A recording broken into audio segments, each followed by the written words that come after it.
इसको बंद करा और साइड में करके रखो, जरा बात करने दो, छोड़ दो। इनका ड्रोन इसको कब्जे में करो। ड्रोन भैया उतार लो। हाँ बैठ जाओ थोड़ी देर लिए भैया, मीडिया वाले साइड से कर लो थोड़ा। बात करने दो।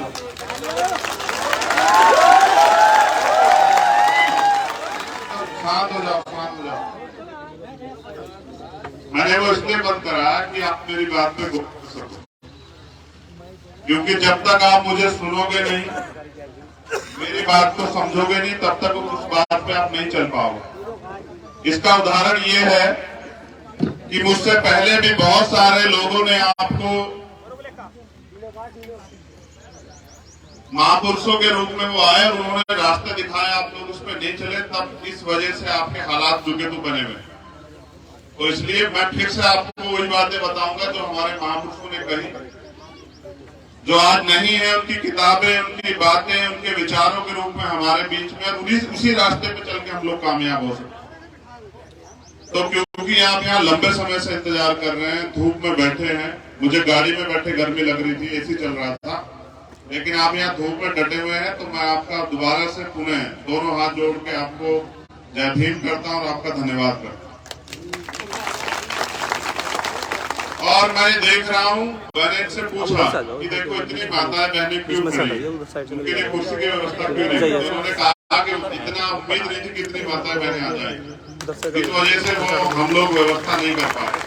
मैं उनसे भी कहूँगा माँ बहनों से कि अगर वहाँ जगह है तो आप बैठ जाओ, और अगर आप खड़ी रह सकते हैं तो मैं जल्दी बात खत्म कर दूंगा, क्योंकि मैं अपनी माँ बहनों को खड़े नहीं देख सकता। आपके सम्मान के लिए तो लड़ रहे हैं, और अगर आप बेटों के राज में भी माओ को खड़ा होना पड़े बहनों को, फिर तो सब बेकार हो जाएगा।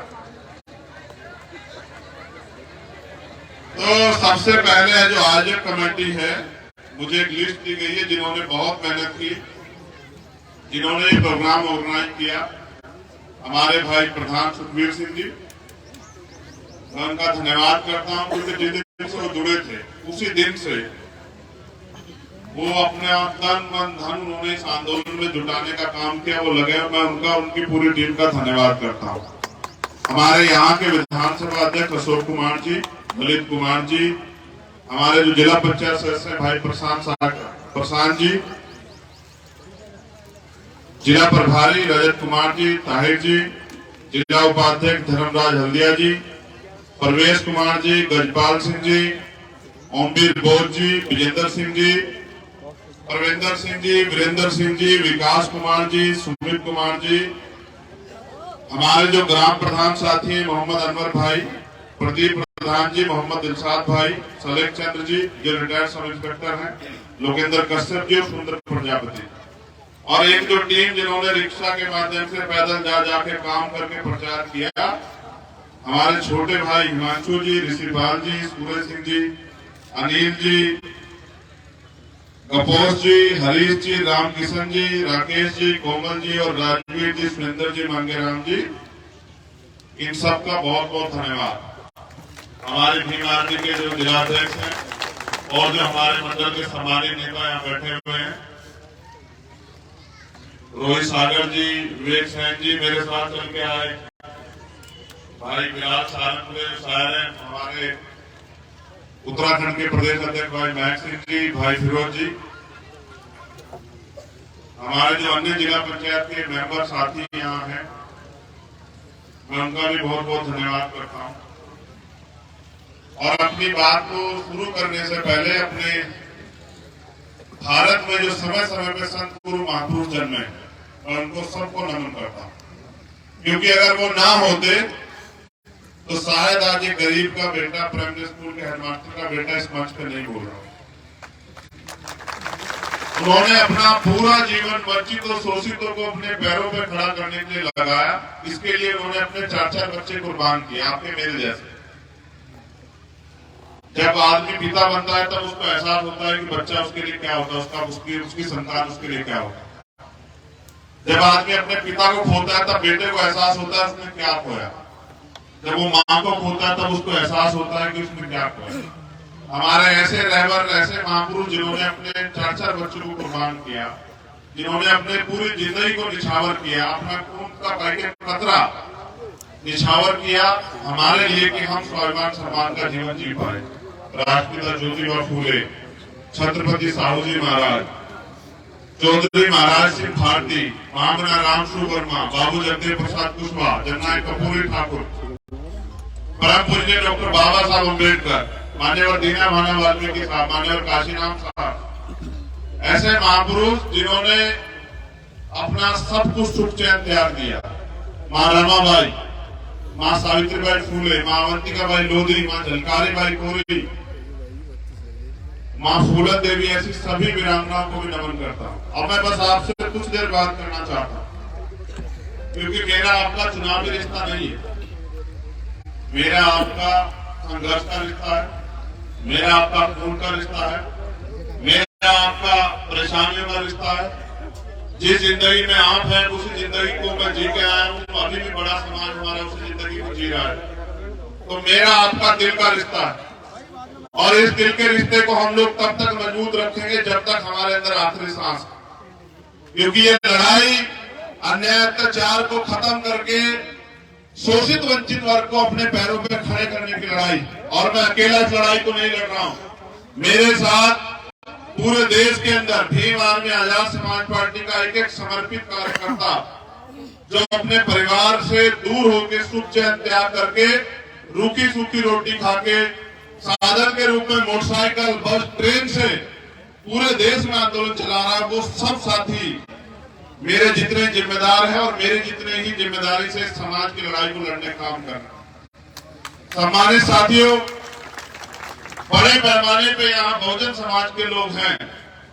मुझे आपसे ये कहना है कि आपको भारत में एक भी अधिकार मांगने से नहीं मिला, ना ही किसी ने दया करके दिया।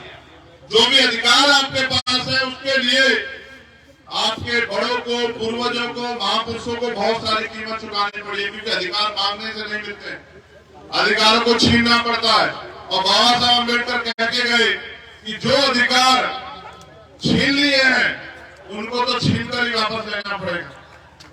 आज की जो सरकारें बैठी हैं वो सरकारें आजादी से पहले माहौल में हमें ले जाना चाहती, उस माहौल में जब हमारे पास कोई अधिकार नहीं था। मैं अगर उनकी खामियां गिनाने की बात करूं तो पूरा दिन बीत जाएगा, इतनी खामियां हैं। लेकिन मैं तो आपको आपकी खामी बता रहा हूं कि जो समाज अपना इतिहास नहीं जानता वो कभी अपने भविष्य का निर्माण नहीं कर सकता। आपको अपने आप को जानने के लिए अपने इतिहास को जानना चाहिए, और इतिहास ये है कि जब तक भारतीय संविधान लागू नहीं हुआ तब तक इस देश में आपको सीमित अधिकार थे। आपको खुली हवा में सांस लेने का सम्मान के साथ अधिकार कितना मिला जब भारतीय संविधान लागू हुआ। ये बात मैं आपको पूरी जिम्मेदारी से कह रहा हूँ। शासन प्रशासन के लोगों का भी धन्यवाद देता हूँ कि उन्होंने अपनी जिम्मेदारी अदा करी, जो जानकारी उनको थी उसके अनुरूप उन्होंने अपनी व्यवस्था यहाँ की। लेकिन सम्मानित मेरे भाइयों बहनों, मैं आप में से एक, मैं जब अभी, क्योंकि 2 दिन से मैं घर था, माँ की तबीयत खराब थी, मैं उनको देखने के लिए गया।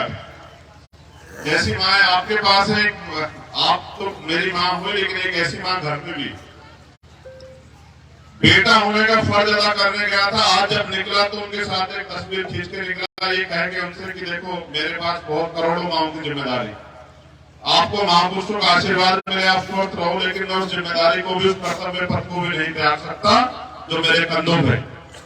तो उस कर्तव्य पथ को निभाने के लिए निकला, और वो कर्तव्य पथ ये है कि जब तक देश में रहने वाले अंतिम व्यक्ति को भी वो सुविधाएं और वो अधिकार नहीं मिलता जो देश के अमीर लोग ले रहे हैं, तब तक ये लड़ाई पूरी नहीं होगी। जब तक अंतिम व्यक्ति भी, जो गरीब खेती किसानी करने वाला किसान या मजदूर, या वो अंतिम व्यक्ति जो बहुत दूर कहीं इस उम्मीद के साथ जी रहा है कि उसका जीवन भी बदलेगा, उसको भी अधिकार मिलेंगे, उसको सम्मान का जीवन मिलेगा, उसके जीवन में भी अवसर आएंगे, ये लड़ाई उसकी लड़ाई। मैं अगर आपको जो बताना चाह रहा हूं उस पर गौर कीजिए कि 14 अगस्त 1947 को, 1947 को हम लोग भारत में गुलाम थे। 15 अगस्त 1947 को आजादी मिली, लेकिन लड़ाई यही से शुरू होती है 14 अगस्त को जो हमारी आर्थिक स्थिति थी, सामाजिक स्थिति थी, राजनीतिक स्थिति थी, धार्मिक स्थिति थी, उसमें कितना परिवर्तन हुआ। 14 अगस्त को जिसके खाते में 100 रुपए थे, 15 अगस्त को आजाद होने के बाद उसके खाते में कितने पैसे आए होंगे, आपने कभी सोचा? अगर नहीं सोचा तो जानकारी ले लो कि 14 अगस्त को जिसके खाते में 100 रुपए थे, 15 अगस्त को उसके खाते में 100 रुपए।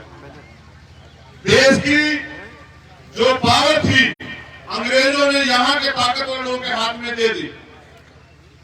पहली सरकार बनी, अंतिम सरकार बिना चुनाव के, पंडित जवाहरलाल नेहरू प्राइम मिनिस्टर बने और उन्होंने वादा किया बाबा साहब अम्बेडकर से, क्योंकि बाबा साहब अम्बेडकर ने जब एक अधिकार हमें वोट का दिलाया, उन्होंने उसने एक बात कही मीडिया के सामने। जब मीडिया ने पूछा कि आज आपको कैसा लग रहा है, उन्होंने कहा आज मैंने रानी का पेट चीर दिया है, आज के बाद राजा बैलेट वोट से तैयार होगा, आपकी वोट से तैयार होगा, आज के बाद राजा मेरे लोग तय करेंगे राजा कौन है।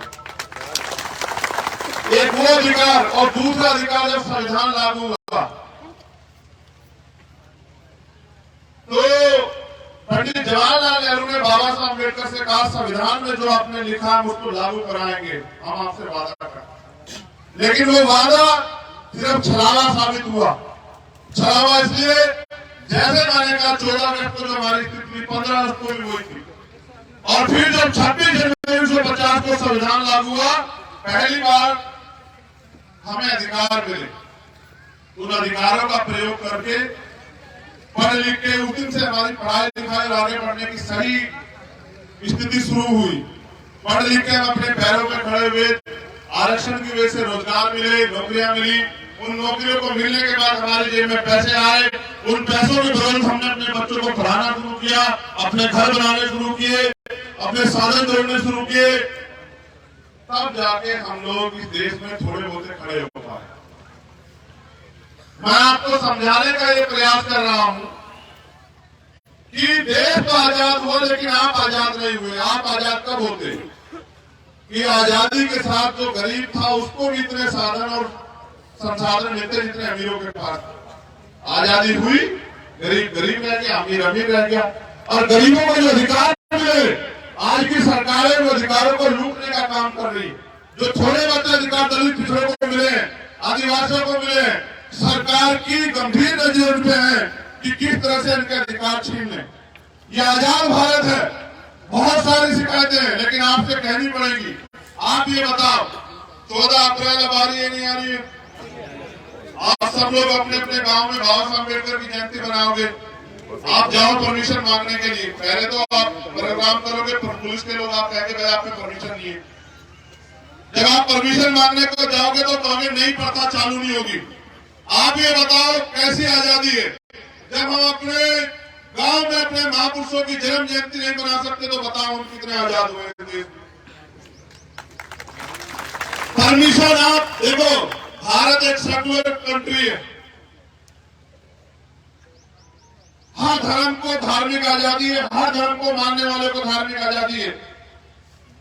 जब अन्य धर्म के लोग अपने धार्मिक उत्सव को कर सकते हैं तो कुछ लोगों में पाबंदी क्यों? अभी हिंदू धर्म को मानने वाले लोगों ने हनुमान जयंती का त्योहार मनाया, आपने किसने विरोध किया? किसी ने परमिशन मांगी गई देखा आपने? अब 14 अप्रैल आएगी, आपकी आस्था बाबा साहब अम्बेडकर ने, बाबा साहब अम्बेडकर में, अब आप कहोगे तो कहेंगे परमिशन। आप ये बताओ अपने ही देश में, अपने प्रदेश में, अपने गांव में, अपने लोगों के बीच अगर हमें अपने महापुरुषों की जयंती मनानी है तो हमें परमिशन की जरूरत है, दूसरे लोगों के लिए तो कैसी समानता है आप बताओ मुझे। अभी देखो हमारी लड़ाई किसी के धर्म से नहीं है, क्योंकि हम अपने गुरुओं संतों महापुरुषों में आस्था रखते हैं, और हमारे महापुरुषों ने कभी नहीं सिखाया कि किसी दूसरे धर्म का अपमान करो। ना हमारे लोग करते हैं, सब अपने धर्म का आदर करें। यहाँ सिख धर्म को मानने वाले लोग भी रहते हैं, इस्लाम को मानने वाले लोग भी रहते हैं, बौद्ध धर्म को मानने वाले लोग भी रहते हैं, यहाँ क्रिश्चियनिटी को मानने वाले लोग भी रहते हैं। तो सबके लिए नियम कानून एक बराबर होने चाहिए।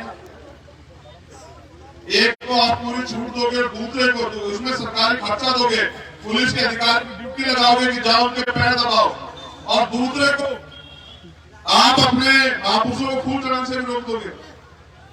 इसलिए मैं सरकार से कहता हूं कि भाई ये दोहरा चरित्र नहीं चलेगा। अभी यहाँ तराबियां पड़ी किसने अपने घर में, मैं बिल्कुल जनरल बात बता रहा हूं आपको, ये बात मेरी यहाँ की स्थिति देख के समझ में आई। अभी यहाँ तराबियां पड़ी गई शायद बरेली में, बरेली का मुरादाबाद, उन्होंने तराबियां पड़ी तो उनको नोटिस दे दिए। इस दिन पढ़े लिखे लोगों मेट्रो पुलिस के साथियों, और फिर सवाल जवाब करके बताओ कि आपने जो नौकरी ली वो संविधान की वजह से मिली या सरकार की वजह से मिली? तो ये बताओ, कोई अपने घर में अगर अपना धार्मिक आयोजन करेगा तो आप कौन होते नौकरी देने वाले? भाई घर में हम लोग जो लोग हिंदू धर्म में आज तक जागरण नहीं कराते क्या? धार्मिक कथा नहीं कराते क्या? कराते नहीं कराते? और भी तमाम तरह की चीजें कराते, सत्संग भी कराते, तो भाई फिर मुसलमानी को टारगेट क्यों करोगे? क्योंकि सरकार का राजनीतिक एजेंडा सेट होता है कि जितना मुसलमान का शोषण करोगे उतना जनता में कह पाओगे देखो हमने मुसलमान को ठीक कर दिया। मैं पूछना चाहता हूं, कितना ठीक करना चाहते हो? तो पहले से ठीक है बेचारा, इतना ठीक है कि मेहनत मजदूरी करके थोड़ा बहुत पेट पाल रहा है, उसको आप सड़क पे लाना चाहते हो? थोड़ा बहुत खड़ा होता है, सरकारों में बैठे लोग या अपना राजनीतिक एजेंडा सेट करने वाले लोग दंगा उंगा करा के सब खराब कर देते हैं। मैं ये बात आपको इसलिए कह रहा हूं कि आज नहीं तो कल आपकी समझ में आएगा कि ये दंगा कराने वाले लोग अपने फायदे के लिए कराते हैं, आपको इससे दूर रहना पड़ेगा। और अगर आप इनके मोहरे बनोगे तो आपका नुकसान होगा, याद रखना, क्योंकि भीड़ किसी की धर्म और जाति नहीं पूछती है, समझ रहे हो? भीड़ जब निकलती है किसी की जाति धर्म नहीं पूछती है, और नुकसान हमेशा गरीबों को होता है। आपने दंगे में किसी नेता को मरते देखा आज तक? किसी नेता का घर जलते देखा? जलाने वालों के हाथ कभी नहीं जलते हैं, जलते किनके हैं? बुझाने वालों। समझ रहे हो?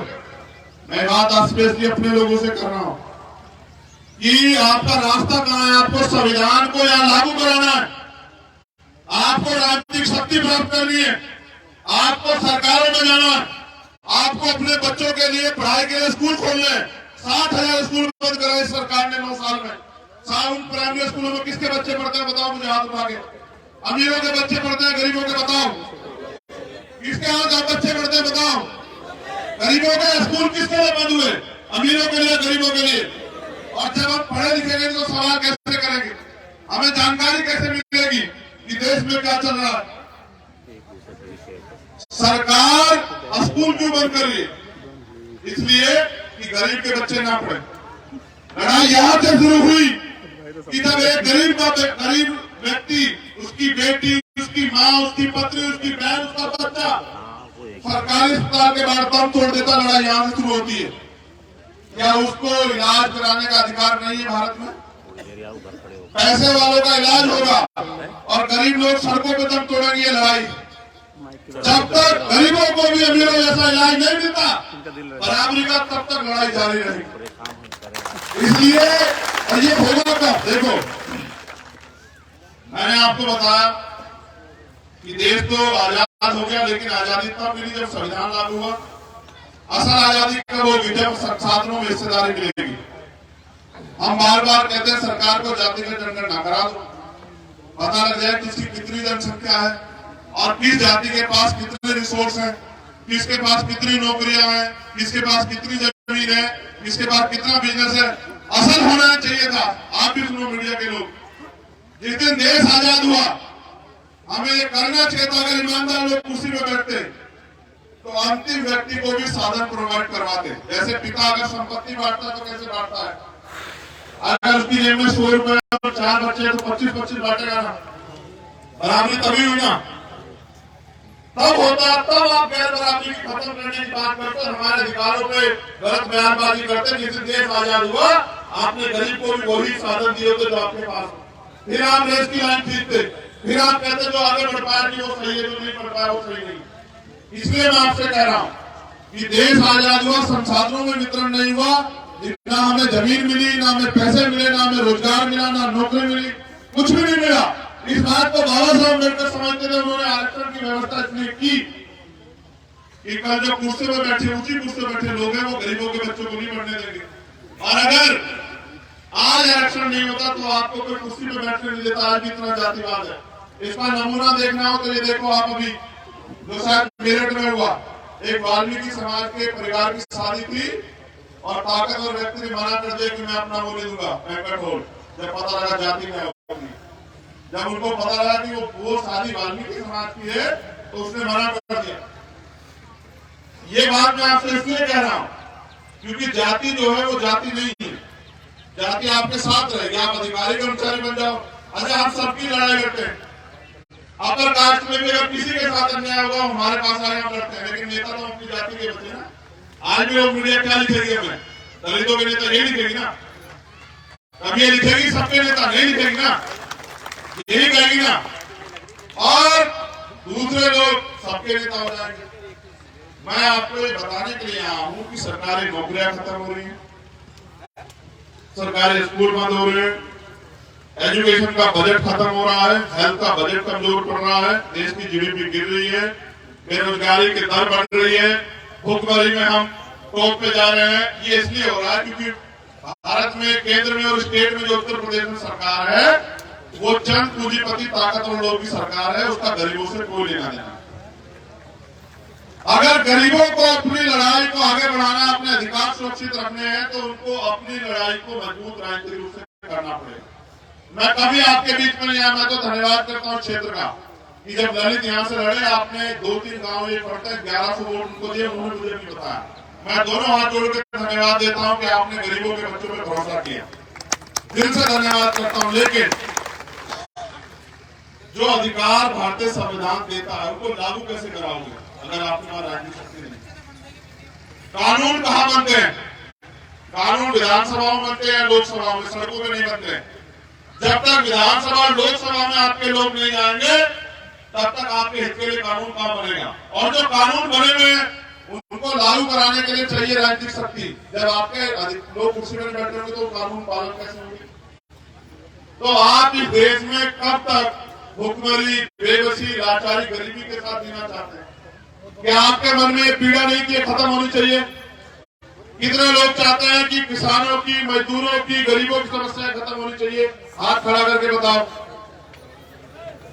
नहीं, दोनों हाथ खड़ो, एक हाथ से मजा नहीं आ रहा, लग रहा है कि इंसाफ काम है तुम लोगों को। वो खड़े करके रखो 1 मिनट, मैं नहीं मानूंगा तुम्हारी बात को अगर तुम 1 मिनट हाथ नहीं खड़े करके रखो। अच्छा नीचे करो, तुम्हें कष्ट तो नहीं देना है। देखो मैं रोज ही रहता हूं लोगों में, कहीं ना कहीं भ्रमण करता रहता हूं। कल मुझे सुबह कानपुर जाना है, उरई में, वहां हमारे साथी वीर पटेल नेशनल जनमत चलाते हैं, उनकी माता जी की डेथ हो गई थी, उनके घर, उनके यहाँ प्रोग्राम है गांव में, सब लोग इकट्ठा होंगे, वहां चर्चा करेंगे कि भविष्य में लोग किस तरह आगे बढ़ना है। फिर मैं 10 तारीख को जाऊंगा गंगानगर सिटी, राजस्थान, हमारी सभा। फिर 12 तारीख को मैं फिर यहीं आऊंगा बिजनौर में, हमारा प्रोग्राम है 12 तारीख में। फिर 14 तारीख में हम लोग जाएंगे मध्य प्रदेश, मैं और हमारे उत्तर प्रदेश के साथी अन्य दलों के वो। फिर 16 में फिर मैं आपके पास आऊंगा। मुझे इस काम को करने में इतना आनंद आ रहा है आप सोच नहीं सकते। और उसका आनंद का कारण बताऊं क्या है? क्योंकि जो प्यार आपसे मिलता है ना वो करोड़ों रुपए से भी ज्यादा ताकत है। जब वो माँ सड़क पे मिलती है, भाई सड़क पे मिलता है, जब वो बाबा, चाचा, ताऊ मिलते हैं, सर पे हाथ रखते हैं और वो माँ पूछती है कि कैसे हो तुम, ठीक हो ना? तो ऐसा लगता है कि चारों तरफ अपने ही लोग घूम रहे हैं। और उनको बहुत उम्मीद है हम लोगों से कि उनको हर बार धोखा दिया गया, अब उनको धोखा नहीं मिलेगा। मैं यहाँ मंच पर उपस्थित अपने नेताओं से भी कहना चाहता हूँ कि पुराने लोगों ने जो गलतियां की राजनीति में उनसे सीख लेनी और भाईचारा पैदा करना है कमजोरों में, शोषितों में। मैं तो अपने लोगों से पूछता हूँ, जब मैं पिछड़े वर्ग के लोगों में जाता हूँ, 5 प्रजापति से पूछता हूँ, भाई तुम्हारे, चलो बहुत सारे धन तो ठीक है, तुम्हारे बच्चों को रोजगार कहां से मिलेगा? अब उनके पास कोई जवाब नहीं होता है क्योंकि वो भी पीड़ित वंचित। उनको भी किसी ने हाथ पकड़ के साथ नहीं बिठाया। जाति है कि जाति नहीं, जाति के आधार पे ऊंच नीच है, ऊंच नीच के कारण हम लोग एकजुट नहीं। इसलिए हमारे महापुरुषों ने टुकड़ों में बटे हुए समाज को बहुजन समाज का नाम दिया।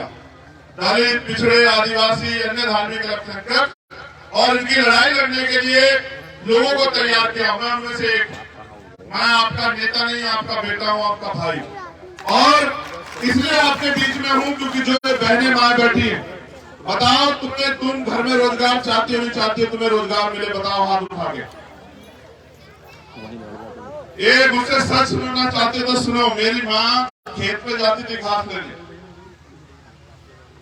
और सर पे 30-40 किलो घास की गठरी लेके आती थी और वो दूध बेचती थी, तब जाके हम लोग आगे बढ़े। मैं जानता हूँ हम लोग के क्या हाल है, मुझे कुछ बताने की जरूरत नहीं। मैं वहीं से निकल गया, मैं बहुत अच्छी तरह जानता हूँ कि किस तरह मेरी माँ अपना पेट काट के हमारे पेट भरती थी, और आप भी भरती हो। आप भूखी रह के अपने बच्चों को पालती हो, इसलिए कि आपके बच्चे कल कामयाब हो जाए और आपकी गरीबी दूर हो। गरीबी ऐसे दूर नहीं होगी, गरीबी ऐसे दूर होगी जब आपके बच्चों को रोजगार मिलेगा, वो नौकरियां करेंगे, या उनको बिजनेस करने की आजादी मिलेगी, या आपको रोजगार मिलेगा। अगर देखो, मैं बहुत आपने कहा मुझे पूजने की नहीं, मुझे पढ़ने की जरूरत है।